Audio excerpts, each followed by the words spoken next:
अब हम मैप में देखें तो फिलहाल ये मैप पूरी तरह से भगवा में हो चुका है। आप जितनी भी ऑरेंज कलर से यहाँ पर लाइनिंग या फिर भगवा कलर हम बताएं तो भगवा कलर जितनी देख रहे हैं ये सब बीजेपी की जीती हुई सीटें हैं, और नीले कलर में जो देख रहे हैं वो कांग्रेस की जीती हुई सीट है। वहीं एक सीट आदिवासी पार्टी को भी जाती है, जो भारत आदिवासी पार्टी है उसकी सीट है। मगर हम बात करें मालवा निमाड़ के इलाके की, वहाँ से 66 सीटें आती है। जब मालवा निमाड़ में आप गए तो वहाँ पर हमने देखा कि 2003 में जो मुद्दा था चुनाव का वो तो सड़क, बिजली और पानी का था, क्योंकि अक्सर कहा जाता था कि जब 2003 के पहले लोग महाराष्ट्र के रास्ते मालवा निमाड़ में एंट्री करते थे तब सड़कों से समझ जाते थे कि अब मध्य प्रदेश आ चुका है। सड़कों की हालत ऐसी थी उस समय। 2003 की बात करें, 2008 और 2018 तीनों में मुझे लगता है सड़क और बिजली और पानी तीन बुनियादी मुद्दे रहे और उसी के आसपास चुनाव घूमता रहा। अब अगर हम देखें तो फिलहाल मुद्दा वहां पर मालवा निमाड़ में इस बार बदलता हुआ नजर आया, चाहे आदिवासी की बात करें या इंदौर और उसके आसपास के इलाकों की बात करें, क्योंकि वो थोड़ा सा एलीट वर्ग आ जाता है, वहां पर स्टूडेंट्स ज़्यादा हैं, तो स्टूडेंट्स के मुद्दे कुछ अलग होते हैं। उनका क्या मुद्दा था और मालवा निमाड़ की जनता का क्या मिजाज इस बार नजर आया? देखो, मालवा निमाड़ का जो पॉलिटिक्स है या जो वहाँ का मिजाज है वो दूसरी जगहों से अलग होता है, क्योंकि वहाँ पे एक धारा चलती है, एक ना जैसे इंदौर के लोग बोलते हैं हवा चल रही है भाई साहब, तो उससे हवा चलती है वहाँ पे। तो जो बेसिक जो समस्या होती थी पहले, जो 2003 से पहले की जो बात है, सबसे बड़ा मुद्दा था वहाँ की सड़क, उसके बाद मुद्दा था बिजली, और फिर कई एरिया में पानी की दिक्कत थी। तो जो पानी की समस्या से निपटने के लिए जिस तरह से नर्मदा वाटर सब जगह पहुँचाया गया, उससे तो बहुत बड़ा एक वर्ग जो था वो लाभान्वित हुआ पानी को लेकर। बात आती सड़क की। सड़क एक बहुत बड़ा रोड ब्लॉक था एक टाइम पे मध्य प्रदेश के लिए, क्योंकि आप जैसा कि आपने भी बोला कि जब गड्ढे आते तो माना जाता कि मध्य प्रदेश आ गया है। जब भी कभी आप गुजरात से मध्य प्रदेश की सीमा में एंटर करते थे तो आपने देखा होगा चेक पोस्ट होती है।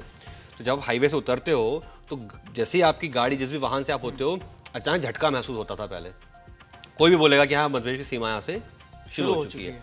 लेकिन आज की स्थिति में सड़कों के मामले में लगभग 60% मान के चलिए मैं मध्य प्रदेश घूम कर आया हूँ। उसमें मैंने बहुत लंबा जो सड़कों से ट्रैवल किया हुआ है, तो सड़क के मामले में कहीं कोई दिक्कत नहीं आई। अगर आप झाबुआ साइड का बेल्ट देखेंगे आप, तो जैसे झाबुआ साइड का जो बेल्ट होता है वो आदिवासी बेल्ट है पूरा का पूरा। इसमें आप एक सीट आप देख रहे हैं आदिवासी को गई हुई है। उसमें अलीराजपुर में भारतीय जनता पार्टी ने वहाँ पर अपना जीत हासिल की है। इस बेल्ट में एक समय पे क्या होता है, लूट होती थी। ये आदिवासी तीर कमान से लूटते थे, ऐसा कहा जाता था। क्यों? क्योंकि एक तो चलो उनके अपने जो इश्यूज पे हम आगे बात करेंगे, लेकिन लूटना आसान इसलिए था कि सड़कें खराब थी, गाड़ियाँ धीरे होती थी। वहाँ एक बहुत बड़ी पहाड़ी है के बाजू बाजू रास्ता चलता है। अब एक साइड पहाड़ी, एक साइड खाई है, तो गाड़ियाँ चलती रहती हैं, तो गाड़ियाँ धीमी स्पीड में होती हैं। और वो जो खाई वाला जो पूरा एरिया होता है, वहाँ पर एक घात लगा के बैठे होते थे और वो गाड़ियाँ लूटते थे। आज वहाँ पर 4 लेन एक्सप्रेसवे बना हुआ है, 6 लेन एक्सप्रेसवे बना हुआ है। आप मध्य प्रदेश के किसी भी कोने से किसी भी कोने पे जाने के लिए आप जो है किसी भी तरह से अच्छी सड़क को हासिल कर सकते हो। जो केंद्र सरकार ने जो जगह जगह जो नेशनल हाईवेज पे काम किया है, वो हमेशा किसी ना किसी जगह को कनेक्ट कर रहे होते हैं। जैसे आपको याद होगा कि अटल जी की एक योजना है स्वर्णिम चतुर्भुज योजना, लगभग उसी तरह का फॉर्मेट है, जिसमें बड़े बड़े हाईवे निकले हुए हैं। चाहे आप NH-24 NH जो है बॉम्बे आगरा हाईवे है, चाहे आप जो अभी जो पूरा जो हाईवे निकला जिसमें नितिन गडकरी होकर के आए हैं, जो नर्मदा के किनारे से निकलता है और शमात के पास से भी निकलता है। एक अभी हाईवे जो बन रहा है वो नागपुर और बैतूल हाईवे बन रहा है, जो पूरा इंदौर होता हुआ जाता है, तो उसमें भी तो आप देखोगे किसी भी जगह आप जाने के लिए वो दिक्कतें ख़त्म हो जाती हैं। बात आती है, आपने युवाओं की बात करी, वहाँ आते रोजगार की बात आती है। तो देखो, रोजगार एक, मुझे ऐसा लगता है शायद कि रोजगार पे भारतीय जनता पार्टी को शायद और काम करना भी बाकी है, काम की गुंजाइश है। लेकिन शुरुआती तौर पे जब हम लोग वहाँ घूम रहे थे तब मध्य प्रदेश सरकार की एक योजना उन्होंने शुरू की थी उस टाइम पे, सीखो कमाओ योजना उसका नाम था। मतलब कि युवाओं को वो ऑनबोर्ड कर रहे थे एक जगह पर, ताकि आप वहाँ पे लर्निंग लो, वहाँ पे कैंपस सिलेक्शन होगा और उनको नौकरियाँ मिलेंगी। हालांकि ठीक है, एक कदम है, बहुत मजबूत कदम हो सकता है आगे चल के, अभी काम और बाकी करना। लेकिन रोजगार के मुद्दे में भी पहले से कहीं बेहतर स्थिति है। आप इंदौर के पास जो आप पीथमपुर का जो एरिया आपने देखा होगा, वहाँ पे पूरा इंडस्ट्रियल डेवलपमेंट है। भोपाल के पास में मंडीदीप का जो एरिया है, वहाँ इंडस्ट्रियल डेवलपमेंट है। लगातार नए आप जैसे उद्योग धंधों की शुरुआत हो ही रही है वहाँ पे। किसी तरह किसी तरीके से युवाओं को रोजगार मिले, इसके लिए सरकार कदम उठा रही है। इंदौर में जब हम बात कर रहे थे लोगों के साथ में, तो वो सरकार को लेके इसलिए आशान्वित रहे क्योंकि वहाँ लोग क्या चाहते हैं। जैसे अब आपको उसमें उदाहरण देता हूँ उज्जैन का मैं आपको, कि उज्जैन एक ऐसी जगह है जो महाकाल की बस्ती है, महाकाल की नगरी के नाम से जानी जाती है। किसी भी जगह का अगर आप रेवेन्यू मॉडल देखेंगे तो वहाँ कोई एक रिसोर्स होता है जिसकी वजह से वहाँ रेवेन्यू बढ़ता है। उज्जैन में दर्शनार्थी बहुत आते हैं। आपको याद होगा प्रधानमंत्री नरेंद्र मोदी ने 2022 में वहाँ पर महाकाल लोक इनॉग्रेट किया था।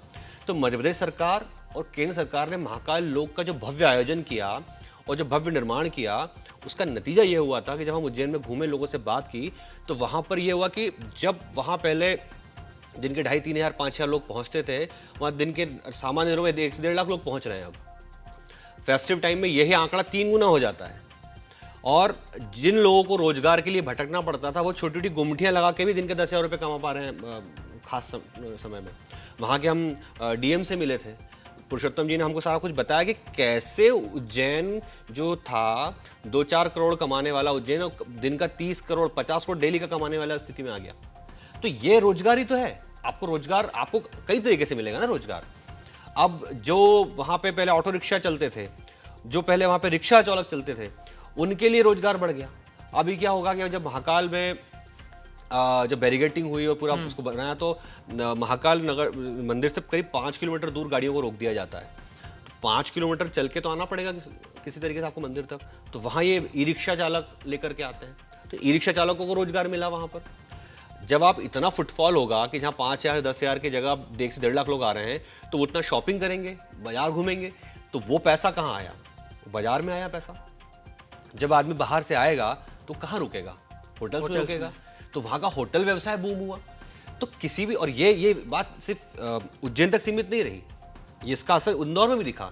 कई लोग बाय एयर आते हैं, वो इंदौर स्टे करते हैं, फिर बाय रोड उज्जैन जाते हैं, फिर वापस इंदौर जाके वहाँ से निकल जाते हैं। तो ऐसी बहुत बड़ी संख्या थी। आप देखोगे अगर जो पीक टाइम होता है जिसमें लोग सबसे ज़्यादा आते हैं, तो छुट्टियों के अलावा जो त्योहारी सीज़न होता है, जब लॉन्ग वीकेंड्स आते हैं, या जो गर्मी की छुट्टियां होती हैं, या दीपावली के आसपास का समय होता है, जब आदमी निकलते ही है परिवार के साथ समय बिताने के लिए, तब वो दर्शन के लिए जहाँ अपनी सुविधा होती है, जहाँ आस्था वहाँ पहुँचता है। तो इसका असर उन टाइम में जब देखोगे तो उज्जैन में, इंदौर में सब जगह होटलें फुल होती हैं। बिल्कुल। और ऐसा नहीं है कि ये सिलसिला यही रुका। आप अगर प्लान करके कहीं जाओगे दर्शन करने, सोचोगे ना कि और भी आसपास जो हो सकता है उसको घूम लें, तो ओमकारेश्वर भी लोग जाने लगे वहाँ से। मेरी कई टैक्सी चालकों से वहाँ बात हुई, उन्होंने बताया कि भैया ये पिछले 1-1.5 साल में हमको तो पैकेज डील होती है हमारी, कि भैया आप उज्जैन घुमवा दो, ओमकारेश्वर घुमा दो और वापस हमको छोड़ दो।